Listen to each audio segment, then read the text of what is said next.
बाद हम लोग मिल रहे हैं कि कुछ रीजंस थे जिस वजह से मैं नहीं आ पाई, थोड़े दिन का गैप हो गया। चलिए आगे से कंटिन्यू करते हैं। आप पिछले वीडियो देख सकते हैं अगर आप भूल गए हो तो। पिछले वीडियो में हम लोगों ने प्रॉपर्टीज कंप्लीट कर ली थी, कुछ रह गई हो तो आप प्लीज मुझे बता दीजिएगा।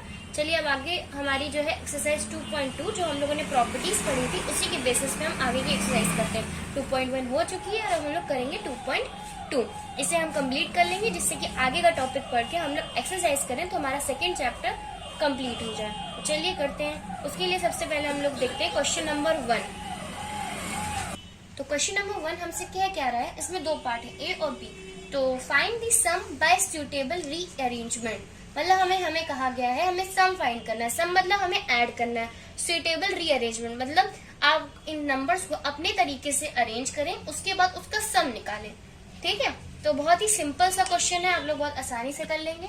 चलिए आंसर करते हैं ए पार्ट का। ठीक है, ए पार्ट क्या है हमारा, 837 प्लस 208 प्लस 363। इसमें हम लोग को अरेंज अच्छे से कर देना है। अरेंज का मतलब इसमें इसलिए कहा गया कि रीअरेंजमेंट करो, इसका मतलब आप आसानी से जिनको ऐड कर सको, जो जल्दी ऐड हो जाए और आपका आंसर जल्दी आ जाए, मतलब आसान तरीका निकालना।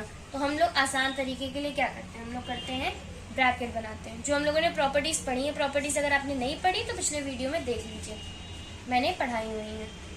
837 प्लस 363, जो बड़े नंबर्स थे हमने उसको एक साथ कर लिया और फिर ब्रैकेट बंद करके छोटा नंबर हम लोगों ने बाहर रख लिया। ये एक तरीका है थोड़ा आसान बनाने का ऐड करने के लिए, वरना पहले बड़ा करो फिर छोटा, इससे कंफ्यूज हो जाते हैं। तो चलिए अब हम इसे प्लस कर लेते हैं। इनको प्लस करेंगे तो हमारा आएगा 1200 प्लस 208 हम लोग एज इट इज लिख देंगे और दोनों को प्लस करेंगे तो आएगा 1408। ये हमारा ए पार्ट हो गया। तो इसे आप लोग नोट कर लीजिए, ऐसे ही आंसर्स करने हैं। फिर से रिपीट कर देती हूँ, रीअरेंजमेंट का मतलब है आसान तरीके से अपना सम के आंसर निकालना। तो मैंने क्या किया, दो बड़े नंबर्स को एक साथ कर दिया, छोटे नंबर को अलग रख दिया, जिससे बड़े नंबर पहले ऐड होके आगे, दूसरे नंबर को फिर हमने ऐड कर दिया। तो ये 2 स्टेप में हो गया। ठीक है, तो अब आप इसे आंसर को लिख लीजिए तो हम लोग बी पार्ट करें, नोट कर लीजिए। चलिए हमारा बी क्वेश्चन है, जैसा कि यहाँ पे भी लिखा था, मैंने दोबारा फिर से लिख दिया है। अब इन 4 पहले में क्या थे, 3 थे, अब यहाँ पे 4 दिए गए और यहाँ पे आप देख सकते हैं 2 नंबर जो है वो 1000 तक जा रहे हैं, मतलब ये बड़ी डिजिट को फॉलो कर रहे हैं। अब हमें आसान तरीके से रीअरेंजमेंट मतलब आसान तरीके से हमें इसे फाइंड करना। अब आप देखिए, अगर आप रीअरेंजमेंट नहीं करेंगे, अरेंज नहीं करेंगे तो आपको टाइम नहीं लगेगा इसको सॉल्व करने में। इसीलिए कहा जाता है रीअरेंजमेंट करके, मतलब अरेंज करिए जिससे आपका आंसर जल्दी निकले और टाइम से निकले। तो इसके लिए हम लोग क्या कर सकते हैं, हमने आपको बताया था अभी 2 नंबर्स जो हैं वो 1000 तक जा रहे हैं, मतलब ये 2 नंबर 4 डिजिट तक की प्लेस ले रहे हैं, 4 डिजिट नंबर है। तो हम लोग इन्हें एक साथ कर लेते हैं। 1962 प्लस 1538, ये 4 डिजिट नंबर थे तो हमने इसे एक साथ कर लिया। अब ये क्या है, ये दोनों 3 डिजिट नंबर है, 3 डिजिट, तो हम लोग इन्हें एक साथ कर लेते हैं। 453 प्लस 647। ठीक है, हमने इनको अलग अलग ब्रेक कर लिया और प्लस का साइन लगा दिया। प्लस ही लगाएंगे, मल्टीप्लाई तो कहीं है नहीं भाई, सम ही करना है, तो हम इन्हें ऐड कर देते हैं। ये मैं ऐड इसलिए नहीं कर रही हूँ क्योंकि ऐड करना आपको आता है, ये मैं ये नहीं सिखाऊंगी कि ऐड कैसे करते हैं, इसमें आपका टाइम वेस्ट होगा, इसलिए मैं आंसर लिख दे रही हूँ। आप करेक्ट कर लीजिएगा जोड़ के कि आंसर सही आ रहा है कि नहीं आ रहा है। 3500 मैंने इसे प्लस किया, 3500 आ गया, यहाँ पे आ रहा है 1100। तो ये हमारा दोनों का आंसर लिख दिया। अब लास्ट स्टेप है, इसको हम दोनों को ऐड कर देंगे तो 4600 हमारा आंसर आ जाएगा। ये देखिए अभी कितना आसान तरीका था, हमने 3 लाइन में कर दिया। अब अगर आपको ऐसे ऐड करना होता तो आप लोग बहुत लंबा सा करते, मतलब टाइम वेस्ट, तो हम लोगों ने इसे शॉर्ट फॉर्म में कर दिया। ये तरीका है रीअरेंजमेंट से करने का। तो अगर आपको ऐसे क्वेश्चन मिलते हैं तो आप कर सकते हैं। तो चलिए क्वेश्चन नंबर 1 यहाँ पे खत्म हो गया, हम लोग क्वेश्चन नंबर 2 करेंगे, तो इसे नोट कर लीजिए। चलिए अपना क्वेश्चन नंबर 2 पढ़ते हैं। Find the product of suitable bye suitable rearrangement. अब आपने देखा था पहले में कि सम बोला था, सम का मतलब था ऐड करना, प्रोडक्ट लिखा है, प्रोडक्ट का मतलब है मल्टीप्लाई करना, और क्वेश्चन में भी मल्टीप्लाई का साइन बना हुआ तो प्रोडक्ट में था मल्टीप्लाई करने का, तो हमने प्रॉपर्टीज में भी, अभी मैंने बोला शायद कि प्रॉपर्टीज में भी प्रोडक्ट और ऐड का ही दिख रहा था, सम और प्रोडक्ट मतलब एडिशन और मल्टीप्लिकेशन ही वैलिड हो रहा था, डिवीजन और सब्ट्रैक्शन कहीं नहीं आ रहा था।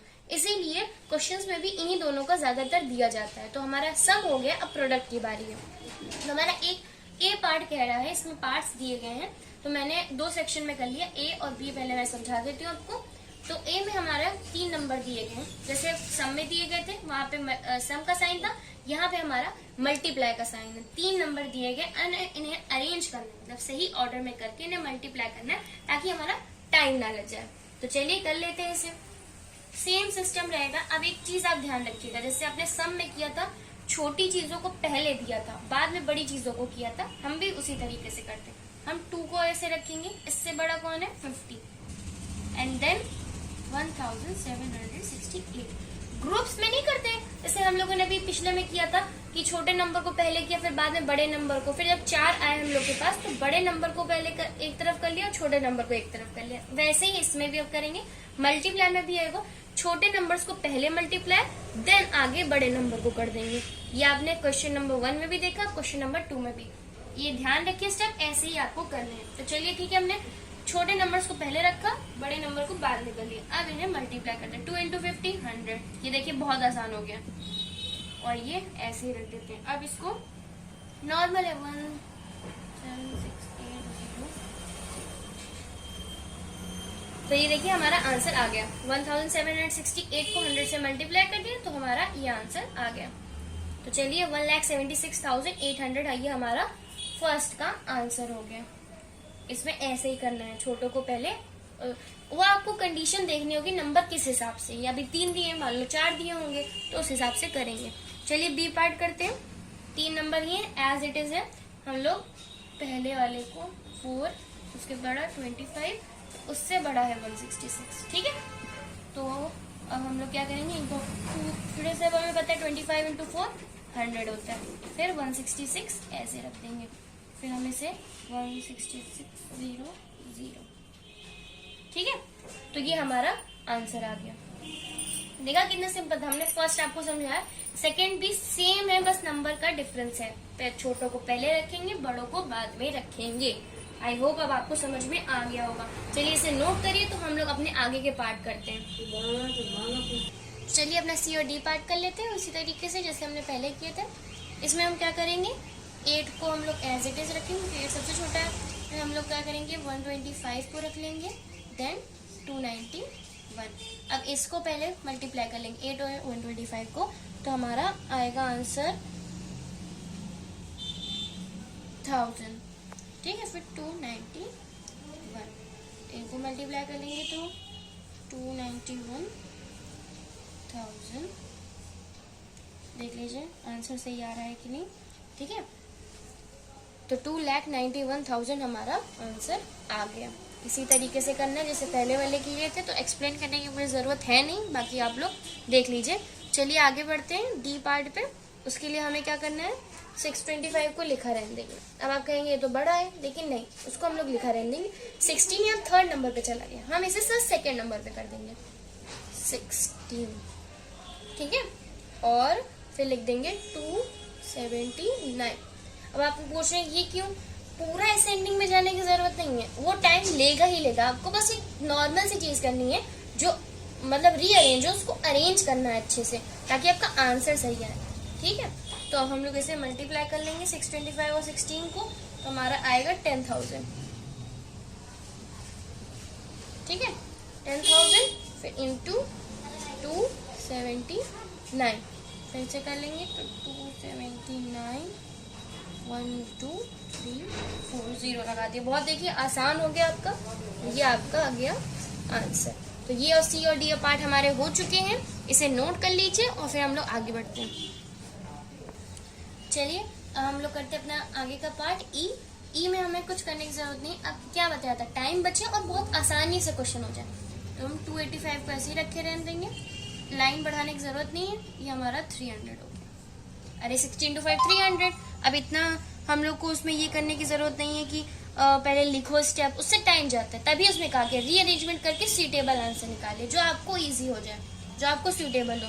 अब इसको हम लोग मल्टीप्लाई करेंगे तो आ जाएगा हमारा आंसर 8 है, फिर 5 है, सॉरी 855 एंड देन 0 0, 85,500 ये हमारा आंसर आ गया। इसमें हमने पहले से ही मल्टीप्लाई कर दिया, इस लाइन को हम लोग को बढ़ाने की जरूरत नहीं पड़ी और 285 को हम लोगों ने एज इट इज रहने दिया, फिर उसे मल्टीप्लाई कर लिया, तो ये हमारा आंसर आ गया। ऐसे ही इजी वे में हम लोग इस नेक्स्ट और लास्ट पार्ट को करते हैं इस क्वेश्चन के, कि देख दिया गया है। अब हम इस काम करेंगे 125 को एज इट इज रहने देंगे और आगे कर लेंगे 8 को, देन 40 एंड देन 25। अब आप लोग कहेंगे इसमें भी तो आपने सही से नहीं करा है। हमको कोई ऑर्डर नहीं दिखाना है, असेंडिंग ऑर्डर नहीं करना है, हमें बस एक सुटेबल आंसर निकालना है, जिससे करने से हमारा आंसर या तो 0 के मतलब 1000 10,000 के फॉर्म में है, जिससे आंसर मल्टीप्लाई करने में बहुत आसानी से आता है। ये मेन मोटो होता है। तो चलिए 125 को 8 से मल्टीप्लाई करेंगे तो आएगा हमारा आंसर 1000, फिर 40 को 25 से करेंगे तो आएगा 1000। ये देखिए हमारे आंसर किस में आ रहा है, 1000 में। अब 0 के फॉर्म में तो मल्टीप्लाई करने में बहुत आसानी रहती है। यही चीज क्वेश्चन में कही गई है और कोई नई चीज नहीं कही गई है। तो 1000 है तो हम लोग को 60 लगाना है, पॉसिबल बात है। तो ये हमारा हो गया 10 लाख, ये 6 3 इधर 3 इधर, 10 लाख हमारा आंसर आ गया। तो ये इसे नोट कर लीजिए। तो हम अपने क्वेश्चन नंबर 3 पे बढ़ते हैं, जल्दी से नोट कर लीजिए। चलिए हमारा क्वेश्चन नंबर 3 है, find the value of the following. तो ये हमारा क्वेश्चन में ए पार्ट दिया गया है, कहा गया है, ये हमें नंबर दिया गया 297 इंटू 17 देन प्लस 297 इंटू 3। अब हमें इसे सॉल्व करके इसकी वैल्यू फाइंड करनी है। तो हमें प्रॉपर्टीज का यूज करते हुए करना है, लेकिन प्रॉपर्टीज को पहले समझो, उन्हें हमें पढ़ना जरूर है, लेकिन एक तरीका होता है क्वेश्चन को सॉल्व करने का। अप्लाई आप लोग नहीं कर पाते हैं तो उसको हम लोग अप्लाई करते हैं। चलिए इसमें एक चीज देखिए, आपको क्या दिख रहा है, 297 और 297 हमारा सेम है, कॉमन आ रहा है। चलिए हम लोग इसको कॉमन है तो बाहर निकाल लेते हैं। भाई अब कॉमन है तो बाहर आ जाओ। चलिए ठीक है, मल्टीप्लाई का साइन लगा था, मल्टीप्लाई का साइन लगा देंगे दोनों में, इधर भी इधर भी, तो मल्टीप्लाई भी हमारा कॉमन होके बाहर आ गया। भाई कॉमन वाली चीजें बाहर आ गई हैं, तो अब जो चीज अंदर बची होगी उसे लिख लेते हैं। 17 बचा था, प्लस हमारा बेचारा बचा था और 3 बचा है, ब्रैकेट क्लोज। चलिए अब इसे सॉल्व कर लेते हैं। 297 का as it is, multiply sign लगा रहेगा, 20 सॉल्व कर लेंगे, 5940 आंसर। तो ये हमारा क्वेश्चन नंबर 3 का ए पार्ट हो गया। आई होप आपको ये समझ में आया होगा, कुछ भी मुश्किल नहीं है। आपको अगर ऐसा दिया गया हो कि मल्टीप्लाई 2 जगह हो और नंबर अगर इधर सेम है तो बाहर निकाल लीजिए, मल्टीप्लाई का साइन भी बाहर आ जाएगा। 17 + 3 को आप लोग, तो हमारा इस तरीके से हमें सॉल्व करके करना होगा। आगे के सारे क्वेश्चन इसी टाइप में है और आपकी एक्सरसाइज में भी यही है। तो ये मतलब एक्सरसाइज में हम लोग ये कर रहे हैं, ये हमारे मेन बी पार्ट है, बिल्कुल एक ही तरह सेम है, बस इसमें थोड़ा सा डिफरेंस ये है, उस समय हमारा जो कॉमन नंबर था, कॉमन नंबर हमारा जो था वो इधर था और यहाँ पे ये इधर है। तो आपको ये करने की जरूरत नहीं कि इससे अलग तरीके से सॉल्व किया जाएगा, तरीका वही है। जब आपका नंबर 2 जगह कॉमन हो तो इसका मतलब है आपका क्वेश्चन बहुत अच्छे तरीके से और आसानी से सॉल्व हो जाएगा। अगर नहीं होता कॉमन नंबर फिर तो दूसरा तरीका होता है, लेकिन जब हमें कहा ही गया वैल्यू फाइंड करने के लिए तो वो लोग आपका जो ऑर्डर है वो भी ऐसा ही रखेंगे ताकि आपको सॉल्व करने में ज्यादा कोई परेशानी आए ना, क्योंकि इतना टफ नहीं होता है। तो चलिए करते अपना स्टेप। बस हमें क्या करना है, एक स्टेप यहाँ पे बढ़ जाएगा हमारा। इसके लिए क्या है, 54279 इंटू 92 तो रहेगा ही एज इट इज, प्लस लगा देंगे। यहाँ पे हम लोग लिख लेंगे 54279 इंटू 8। इसको हम लोगों ने आगे कर दिया बस। अब ये और ये हमारा कॉमन है, बाहर निकाल लेते हैं। 54279 कॉमन बाहर आ गया, मल्टीप्लाई भी कॉमन है भाई। अब अंदर क्या बच रहा है, 92 + 8। चलिए अब सॉल्व कर देते हैं इसे। 54279 ऐसे लिखा रहेंगे और इन्हें प्लस कर देंगे, आएगा 100। ये देखिए कितना आसान तरीका हो गया। इसीलिए हमें फर्स्ट और सेकंड क्वेश्चन इसीलिए कर रहे थे ताकि आपको सिस्टम समझ में आ जाए, आपको मल्टीप्लाई या ऐड कैसे करना है। तभी तो हम आप कॉम्प्लिकेटेड क्वेश्चंस कर पाएंगे जिनमें दोनों चीजें साथ में। तो 3rd में हम लोग के पास दोनों चीजें साथ में। तो आप अब आई होप आपको ये क्वेश्चन अब समझ में आएगा, तरीका भी आपको समझ में आ गया होगा। 54279 02 लगा देंगे आगे, आंसर हो गया। तो ये हमारा बी पार्ट हो गया। इसी तरीके से सारे क्वेश्चन थर्ड पार्ट के करने हैं। अब आपको समझ में आ गया हो कि अगर कोई वैल्यू फाइंड करनी है और फॉर्मेट इस तरीके से, तो आप कैसे करेंगे। चलिए बढ़ते हैं आगे के पार्ट में। सी पार्ट, चलिए आगे देखते हैं। बिल्कुल ए पार्ट की तरह, पर क्या डिफरेंस आ गया, यहाँ पे हमारा माइनस साइन है। कॉमन नंबर बाहर निकाल लेते हैं, जैसा हम लोग पहले कर रहे थे वही करेंगे। साइन चेंज हो गया, इसका मतलब नहीं कि प्रोसेस ही चेंज हो जाएगा, वही रहेगा। 81265, ठीक है। इंटू को साइन कॉमन है, बाहर निकाल लिया हम लोगों ने।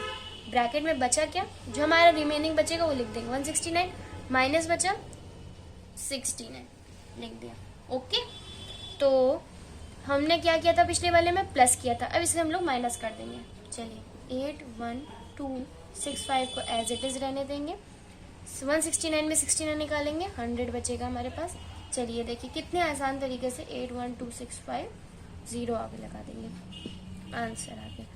यही तरीके होते हैं रीअरेंजमेंट करने के, ताकि आपका जो जीरो के फॉर्म में आ जाए तो आपका आंसर बहुत ही अच्छे तरीके से, मतलब इजी नंबर्स आ जाए, ताकि आपका आंसर बहुत जल्दी निकल आए। तो इसी तरीके से ये क्वेश्चन नंबर 3 आगे, पहले इसीलिए आपको क्वेश्चन नंबर 2 और क्वेश्चन नंबर 1 से प्रैक्टिस कराएगी। अब आपको क्वेश्चन नंबर 3 में आपको बहुत हेल्प मिल रही होगी इससे। तो प्रोसेस समझ लिए। चलिए अब डी पार्ट करते हैं अपना लास्ट, और इस वीडियो को यहीं पे अभी एंड करते हैं। चलिए तो डी लास्ट पार्ट है हमारा। तो ये देख रहे होंगे थोड़ा सा लेंदी है, आप लोग को लग रहा होगा थोड़ा सा टफ है। ज़्यादातर टफ ही लगता है ये, लेकिन इसमें कोई वो बड़ी बात नहीं है। इसके लिए आपको थोड़ा स्टेप्स जो है वो आपके बड़े हो जाएंगे। इसमें ये चीज़ आपको देखनी है, सबसे पहले हम लोग रखेंगे कॉमन, हमें समझना होगा। यहाँ पे कुछ भी कॉमन नहीं है। अगर जब तक कॉमन नहीं बनेगा तब तक हम लोग सॉल्व कैसे करेंगे भाई। हमने कॉमन देख के तो सॉल्व करना शुरू किया था, तो चलिए हम लोग कॉमन बनाना शुरू करते हैं। तो हम लोग क्या कर सकते हैं, हम लोग चलिए 38445 इंटू 5 इंटू 782, इतना हम लोगों ने ऐसे ही लिखा रख दिया, प्लस लगा दिया, ठीक। अब ये हमारे पास लिखा हुआ है 769, चलिए इसे भी लिख लेते हैं।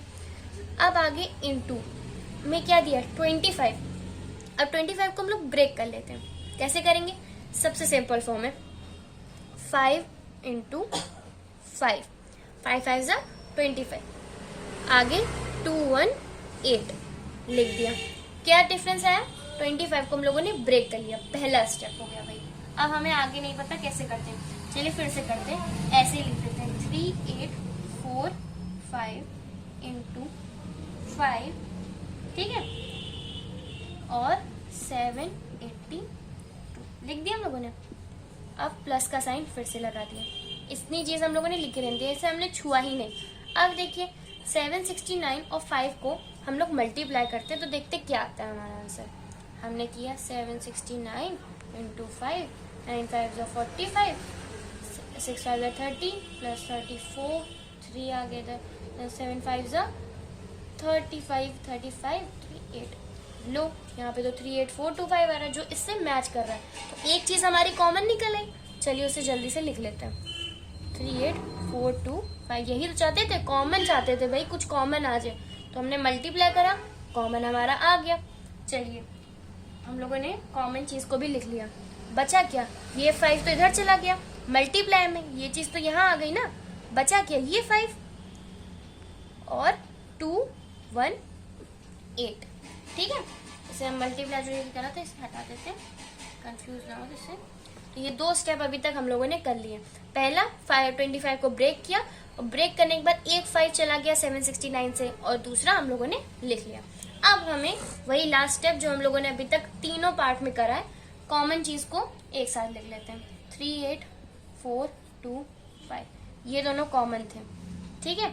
और क्या कॉमन है हमारा, मल्टीप्लाई कॉमन है, और एक चीज हमारी अब आ गई 5, ये देखिए 5 कॉमन है, चलिए इसे भी बाहर निकाल लेते हैं, ठीक है। और मल्टीप्लाई तो कॉमन है ही, ये मल्टीप्लाई भी कॉमन से नहीं। अब जो भाई अंदर बच गया, कॉमन चीजें निकल गई, जो बचा है उसे अंदर का लिख लेते हैं। 782 बचा, ठीक है, और प्लस बचा हमारा, और 218 बचा। सॉल्व कर दीजिए, हम इसे मल्टीप्लाई कर देते हैं। 38425 को 5 से तो आएगा 1922 5 और मल्टीप्लाई लगा देंगे और इसको प्लस कर देंगे तो आएगा हमारा 1000। ठीक है, अब इसका आंसर हमारा आ जाएगा 19225 और 3 0 आ गए। ये देखिए कितना आसान हो गया तरीका, कॉमन करने से ये हुआ। तो ये एक तरीका है सॉल्व करने का कि कॉमन ढूंढते आसानी से आ जाएगा। तो इसको ध्यान रखिएगा, अगर ऐसे क्वेश्चन आए तो हमें भाई कॉमन ढूंढना है, अगर ना मिले तो थोड़ा दिमाग लगाइए। थोड़ी ट्रिकी क्वेश्चन है कि जिसे हम कॉमन कैसे बना सकते हैं। तो ये हमारा आंसर आ गया। तो चलिए आज मैं इधर ही तक करवाऊंगी, अगले वीडियो में हम लोग जो बचे हुए रिमेनिंग क्वेश्चन है उन्हें कर लेंगे। छोटी एक्सरसाइज है, कल तक कंप्लीट हो जाएगी तो हम लोग अपना नेक्स्ट टॉपिक पढ़ पाएंगे। अभी इसलिए नहीं पढ़ा रही हूँ, वीडियो बहुत लंबा हो जाएगा और आपको भी बहुत बोर लगेगा करने में। तो अगर आपको ये अच्छा लगा हो तो प्लीज इसे रिवाइज जरूर करिएगा, और अगर आपके आंसर आ रहे हो तो मैच करके देखिएगा कि कोई आंसर गलत तो नहीं है। बाकी इसको वीडियो को पूरा देखें, और अगर आपको ये वीडियो अच्छी लगी हो तो इसे लाइक करें, शेयर करें, सब्सक्राइब करें। Thank you for watching, bye bye.